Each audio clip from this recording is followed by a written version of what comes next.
Welcome back to our channel. Today, we'll show you how to access the Privacy Center in Facebook on your PC. Let's get started. Step 1. Open Facebook. Launch your web browser and navigate to the Facebook website. Log into your account. Step 2. On the top right corner of the screen, you'll find your profile picture.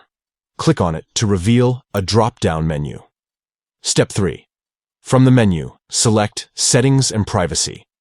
This will take you to the Settings and Privacy page. Step 4. Within the Settings and Privacy page, locate and click on Privacy Center. This will allow you to access and manage your privacy settings on Facebook. That's it. You've successfully learned how to access the Privacy Center in Facebook on your PC. Take control of your privacy and ensure a secure experience on the platform. If you found this tutorial helpful, don't forget to give this video a thumbs up and subscribe to our channel for more useful tips. Thanks for watching and see you in the next video.